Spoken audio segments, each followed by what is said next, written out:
ఇప్పుడు ఈ పైసలు తీసుకోకపోతే ఎకరాలు మీ భూసేకరణ జరిగితే మీరు గజాలలో కొనుక్కోవడానికి కూడా ఆ పైసలు మీకు సరిపోవు. అందుకే నా సూచన, డబ్బులు తీసుకోండి, కొంచెం దూరం వెళ్ళి మళ్ళీ భూమి కొనుక్కోండి. ఇక్కడ ఏదో మీ పిల్లలకు ఉద్యోగాలకో లేకపోతే ఇంకేదన్నా కావాలంటే మీ పిల్లలు చదువుకున్న వాళ్ళు ఉంటే స్కిల్స్ యూనివర్సిటీలో ట్రైనింగ్ ఇచ్చి వాళ్ళకు ఒక మంచి బాధ్యత గల పౌరుడిగా తీర్చిదిద్దుదాం, వాళ్ళకు ఉద్యోగ ఉపాధి అవకాశాలు కల్పిద్దాం. ఇతర ప్రయోజనాలు ఏమున్నా ప్రభుత్వం వాళ్ళ కోసం పనిచేస్తుంది. కాబట్టి దయచేసి స్థానిక ప్రజాప్రతినిధులకు నా సూచన, పిలవండి, కూర్చోబెట్టండి, మాట్లాడండి, వాళ్ళ బాధ వినండి.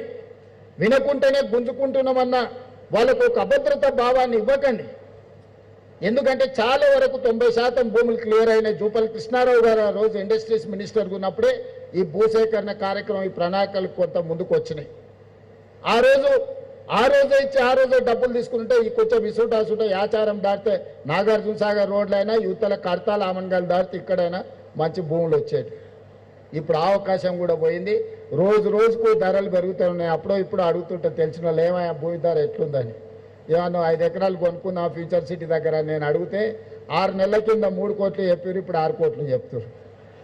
అంటే ఇక జీవితంలో ఆయనలో 3 కోట్లు అయినప్పుడు ఎక్కువ అనుకున్నాను, ఇప్పుడు 6 అయింది. ఇంకా కొనుక్కునే మా స్థాయి దాటిపోయింది. ఇంకా భవిష్యత్తులో ఎప్పుడు మాకు ఫ్యూచర్ సిటీలో భూమి లేదనుకునే పరిస్థితి వచ్చేది.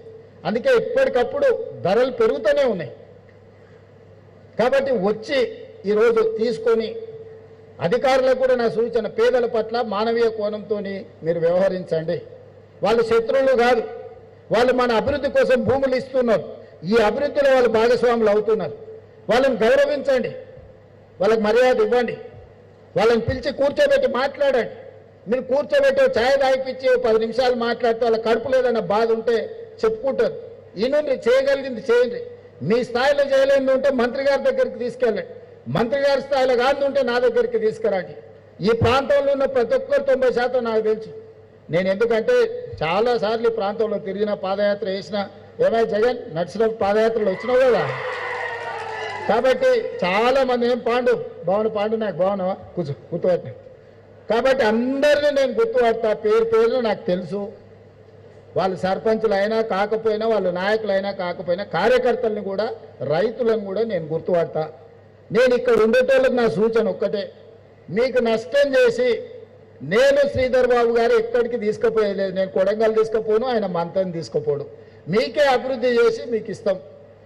ఈ 2 ఏళ్ళు మీరు సహకరిస్తే దేశంలోనే కాదు ప్రపంచంలోనే ఒక అద్భుతమైన నగరానికి ఇక్కడ పునాదులు పడతాయి. ఎవరైనా ఇక్కడికి రావాల్సిందే. ఆయన బిల్ గేట్స్ అయినా, బిల్ క్లింటన్ అయినా, ట్రంప్ అయినా, లేకపోతే ఇంకెవరైనా ఎలాన్ మస్క్ అయినా ఈ నగరంలో పెట్టుబడులు పెట్టకపోతే ఏదో కోల్పోయినాం అనుకునే పరిస్థితి తప్పకుండా తీసుకొచ్చే బాధ్యత మన ప్రభుత్వం తీసుకుంటుంది.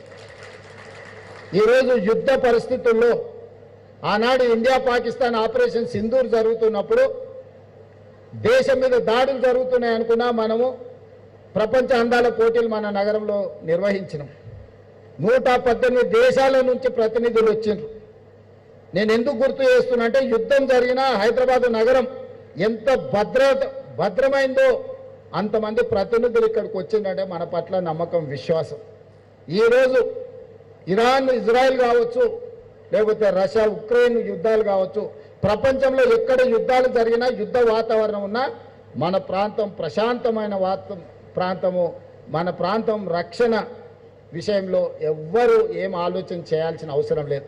అందుకే మనకు పెట్టుబడులు వస్తాయి, అందుకే మనకు పరిశ్రమలు వస్తాయి, అందుకే ఈరోజు మనకు పెద్ద పెద్ద ఫార్చ్యూన్ 500 కంపెనీస్ మన దగ్గరకు వస్తున్నాయి. వీటన్నిటిని అందిపుచ్చుకోవాలంటే మనం సిద్ధంగా ఉండాలి. సిద్ధంగా ఉండాలంటే ట్రంక్ ఇన్ఫ్రాస్ట్రక్చర్ డెవలప్ చేసుకోవాలి. ఔటర్ రింగ్ రోడ్ ఆలోచన చేసినప్పుడు ఇది అయ్యేదా అన్నారు. ఈరోజు మనం రీజనల్ రింగ్ రోడ్ 360 కిలోమీటర్లతోని రీజనల్ రింగ్ రోడ్ నిర్మించుకుంటున్నాం. ఈరోజు రేడియల్ రోడ్ మీ కళ్ళ ముందల్లే పనులు జరుగుతున్నాయి. కొంగర కళా నుంచి ఆమంగల్, అక్కడి నుంచి నల్లమల వరకు, నల్లమల నుంచి సోమశిల నుంచి నంద్యాల నుంచి బెంగళూరు వరకు ఈరోజు మనము controlled express, greenfield express highway మనం నిర్మించుకుంటున్నాం. ఈరోజు ఆ రోడ్డు రావడంతో బెంగళూరు 70 నుంచి 80 కిలోమీటర్ల దూరం తగ్గుతుంది. ఇదే కాదు, ఈరోజు భారత ప్రధానమంత్రి, కేంద్ర ప్రభుత్వం ఈ దేశంలో 7 స్పీడ్ ట్రైన్లను ఇస్తే వేరే భాషలో బుల్లెట్ ట్రైన్ అంటారు కదా, వాటిని ఇస్తే 3 ట్రైన్లు మన రాష్ట్రానికి వచ్చినాయి. ఈరోజు Bengaluru to Hyderabad bullet train తొందరలో మనం చూడబోతున్నాం. ఇది కళ నిజం కాబోతుంది. ఈరోజు శంషాబాద్ నుంచి పూణే వయా ముంబై ఈరోజు బుల్లెట్ ట్రైన్ రాబోతుంది. ఇవాళ శంషాబాద్ నుంచి మనకు అమరావతి, అమరావతి నుంచి చెన్నై ఈరోజు బుల్లెట్ ట్రైన్ రాబోతుంది. చెన్నై పోవాలన్నా వయా అమరావతి విత్ ఇన్ అవర్స్లో మనం ట్రైన్లో పోవచ్చు. ఈరోజు శంషాబాద్ నుంచి బెంగళూరు పోవాలన్నా ఈరోజు బుల్లెట్ ట్రైన్ ఉంది. ఈరోజు శంషాబాద్ నుంచి పూణే వయా ముంబై పోవాలన్నా తొందరలోనే రాబోతుంది. అందుకే శంషాబాద్లో ఈరోజు మనం బుల్లెట్ ట్రైన్ హబ్ కోసం ల్యాండ్ కేటాయించబోతున్నాం. నగరం నుంచి మెట్రో రైలు అక్కడికి తీసుకురాబోతున్నాం. అక్కడనే ఒక పెద్ద బస్ టెర్మినల్, వివిధ జిల్లాల నుంచి వివిధ రాష్ట్రాల నుంచి బస్సుల్లో ప్రయాణించే వాళ్ళు అక్కడికి వచ్చేస్తే కావలసిన వాళ్ళు వెళ్ళాల్చుకున్న బుల్లెట్ ట్రైన్ హబ్లో వాళ్ళు అక్కడనే డైరెక్ట్గా జాయిన్ కావచ్చు. నగరంలో నుంచి ఎవరు వచ్చినా మెట్రోలో అక్కడికి వచ్చే విధంగా ఈరోజు ఎయిర్పోర్ట్ పక్కల్లోనే తొందరలోనే పెద్ద ఎత్తున బుల్లెట్ ట్రైన్ల కోసము, మెట్రో రైలు కోసము, అదేవిధంగా ఒక పెద్ద బస్ టెర్మినల్ని ఈరోజు ఈ ప్రాంతంలో మనం తెచ్చుకోబోతున్నాం. ఇవన్నీ కూడా మన భవిష్యత్ ప్రణాళికలు. ఈ భవిష్యత్ ప్రణాళికలు ముందుకు వెళ్ళాలి అని అంటే స్థానిక ప్రజాప్రతినిధులు సహకరించాలి. లీగల్ లిటిగేషన్స్ లేకుండా చూడాలి. అభివృద్ధి వాయిదా పడితే అంతకంత అంచనాలు పెరిగితే మనం ఏ అభివృద్ధిని కూడా అందిపుచ్చుకోలేము. మనకు అభివృద్ధికి సమస్యగా మారుతుంది. అందుకే రంగారెడ్డి జిల్లా మిత్రులందరికీ నా విజ్ఞప్తి, అద్భుతం రంగారెడ్డి జిల్లాలో జరగబోతుంది. ఇదే సిటీని నేను అటువైపు మేడ్చల్ సైడ్ అయినా కట్టొచ్చు. మా శ్రీధర్ బాబు గారు ఎప్పుడు అంటారు, మీరు ఇటు సైడే చూస్తున్నారు, మా కరీంనగర్ రోడ్డు దిక్కు నుంచి మీరేం మాకు అభివృద్ధి ఇస్తలేరని వారు అంటూ ఉంటారు. లేదా అటు పటాన్చెరు ఆ పక్కకు కూడా పోయి ఉండొచ్చు. కానీ నేను రోజు ఊరికి పోయేది ఈ పక్క నుంచే కాబట్టి అభిమానంతో ఇక్కడ ఈడ మీకు కాలుష్యకారమైన ఫార్మా ఇండస్ట్రీస్ పెడతా అంటే మీ జీవితాలలో ఈ విషం, ఈ కాలుష్యం ఉండొద్దు అని ఒక అద్భుతమైన నగరాన్ని ఆలోచన చేసినాం. దాని పేరు ఫ్యూచర్ సిటీ పెట్టుకున్నాం. కొంతమంది పడనోళ్ళు నచ్చనోళ్ళు ఉంటారు, కడుపులో నొప్పినోళ్ళు కూడా ఉంటారు. ఫ్యూచర్లో నాయకుడు ఫ్యూచర్ సిటీ కడతాడంట అని నేను చెప్పదలుచుకున్నా.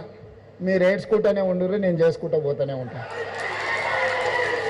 మీ ఏడిపే, మీ ఆర్తనాదాలే కుటుంబం అంతా కూర్చొని పెడబొబ్బలు పెట్టి ఏడుస్తుంటే అధికారం పోయిందని నా చెవులకు సంగీతం వినిపించినట్టుగా ఉంటుంది. శంకరాభరణం సినిమా చూసినట్టు అనిపిస్తుంది నాకు వాళ్ళ ఏడుపులు వింటుంటే. ఎందుకంటే వాళ్ళు దుఃఖం, బాధ, మేము దోసుకుందాం అనుకున్నాం, ఇంకా 10 ఏళ్ళు 20 ఏళ్ళు ఏలుకుందాం అనుకున్నాం, అర్ధాంతరంగా ఓ రైతు బిడ్డ వచ్చి గుంజుకొని పోయిండు అని వాళ్ళు ఏడుస్తారు. సహజంగా పోయినోనికి ఏడుపు ఉంటుంది, ఉండదా? రావణాసురుడు చచ్చిపోయినప్పుడు కూడా వాళ్ళు ఇంట్లో ఏడ్చి ఉంటారు కదా. కానీ రాముడు మంచి కోసమే రావణాసురుడిని చంపిండు కదా. బకాసురుడైనా లేకపోతే కుంభకర్ణుడైనా వీళ్ళందరూ కూడా వీళ్ళు అసుర అంటే రాక్షసులు. అట్లాంటి వాళ్ళే వాళ్ళందరికీ కులగురువు శుక్రాచార్యుడు. ఆ శుక్రాచార్యుడు దేవతలు తపస్సు చేసేటప్పుడు, లోక కళ్యాణం కోసం పూజలు చేసేటప్పుడు ఆయనకి 2 శిష్యులు, మారీచుడు, సుబాహుడు అని 2 శిష్యులు ఉంటారు. వాళ్ళని పంపిస్తే వీళ్ళు యజ్ఞాలు యాగాలు చేస్తుంటే రక్తము మాంసం తీసుకొచ్చి ఆ యజ్ఞాల యాగాలలో